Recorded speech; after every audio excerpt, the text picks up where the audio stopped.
we are talking about virtual simulations and whether they can be effective learning tools or knowledge building tools. Today we're with Nanette and Brandon and myself, Shane. So let me just start it off by saying that we're here to discuss Jonathan's learning with computers and its connection to learning by doing stuff through simulations. Are simulations effective in learning in meaningful real-world problems? We should definitely start by looking at what a simulation is. Well, to me, Shane, simulations allow users to work in a controlled environment, and they provide users with the opportunity to measure quality, really, and observe their work and habits. Thanks, Nanette. That's a good overview of it, and I think simulations basically are constantly used in many different fields to gain experience for employment also. So, for example, it is used in the medical fields to teach surgeries before the operating room's present or to deliver a child. It also allows students to be able to apply theories that they have learned in a practical setting. We see it used to prepare soldiers for combat training. We see it in simulation of flight. So. Those are actually excellent examples.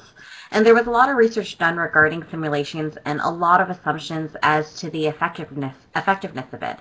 So Naju and De Jong, 1993, actually believed that it allowed students to put it to the test, the what-if situations, allowing for intuitive knowledge to be used rather than factual knowledge. Yeah, but there are different ways in which we're learning through simulations. So the first being in that we learn a procedure through a simulation, and the second being that to understand a model through a simulation. Both, though, will allow students to develop greater understanding through the feedback that they receive while interacting with that simulation. And yeah, well, while reviewing this topic, we did come across several articles. One article in particular, How People Learn with Computer Simulations. This was by Douglas Holton from the Utah State University. And he came up with 4 lenses for pedagogical purposes, which we think are important inside of simulations. So looking at knowledge-centered, assessment-centered, learner-centered, and community-centered. These are 4 very interesting and very relevant purposes for simulations. They definitely are, Brendan. And with knowledge-centered, it really is dependent on the learner's prior knowledge of the topic and the concepts which they are expected to be learned from using the simulation. Yeah, so higher learners' familiarity with the system will allow for a better learning and better comprehension of those ideas while using that simulation. Yeah, and as well as that, Shane, learners' knowledge can influence how effective a simulation really is. The need for various supports through the simulation are still required for students to conquer obstacles when learning and understanding what's been presented. That's right, Brendan. You know, and when you look at assessment-centered, it really is the assessment of actions within simulations that allow for immediate and authentic feedback. Because of that, it allows students, it gives them really an opportunity to refine and reassess their approach to concepts and learning theories while doing the simulation.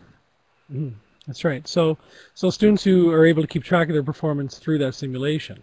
Now, with respect to the refinement of skills and providing student understanding, performance-based assessments have been successful in compared when compared to memorizing facts and figures and procedures. So, but some still believe that asking students to discuss their rationale while still working on an issue may interfere with their learning of that information. Yeah, and looking at community-centered, simulations have no social component.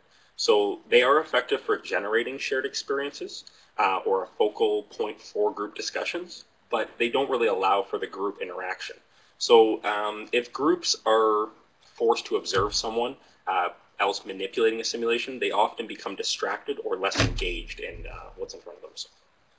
Yeah, of course, and in the same sort of tone there, Brendan, you'll get more assertive personalities. So if you're trying to manipulate a simulation as a group, there will be one assertive personality that will take over that sort of situation, and less assertive personalities are going to sort of step back and they become more of just sort of following directions, and so their learning is not the same.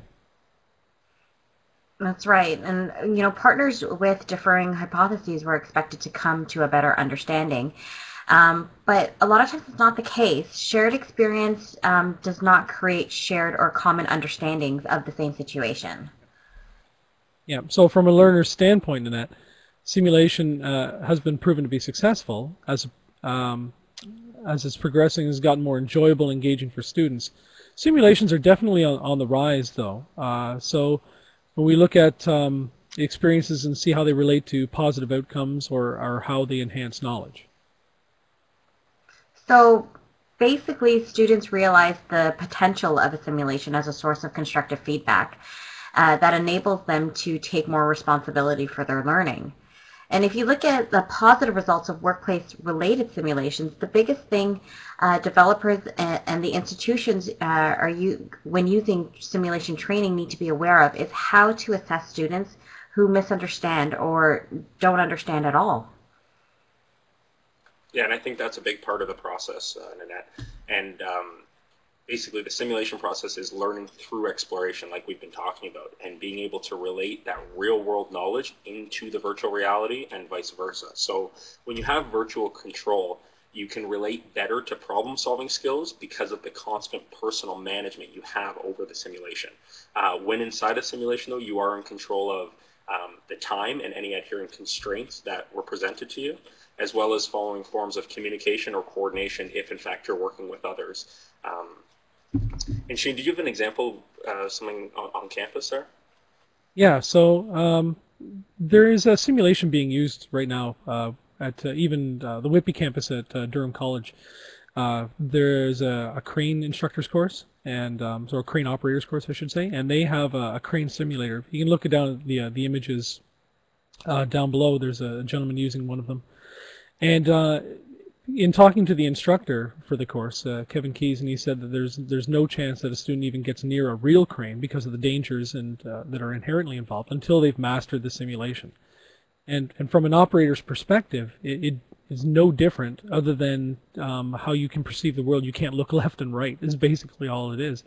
But when you're operating a lot of these machines, you're not usually looking from left to right. You're simply viewing what it is that you're manipulating. And it's exactly developing those skills that they need before they can transfer them to the real thing. And by that time, the transference is very narrow. Yeah, and I think that's been a big problem is just the obstacles overcoming virtual reality and simulation inside of a teaching atmosphere or in a training atmosphere is basically looking at the transference. And I'd say an argument could have been posed maybe 5 to 10 years ago with respect to simulation and providing meaningful knowledge outside of that simulation. But in today's age, the technology's there. It's extremely advanced. And when looking at other forms of simulation and how basically there's a happy marriage happening between them, there's technology evolving now that is working and is effective, but they're realizing that incorporating another piece of a simulation or an existing piece of technology makes the perfect immersion, or basically it's able to captivate that learner in a way that is real world, or as real world as it's going to get.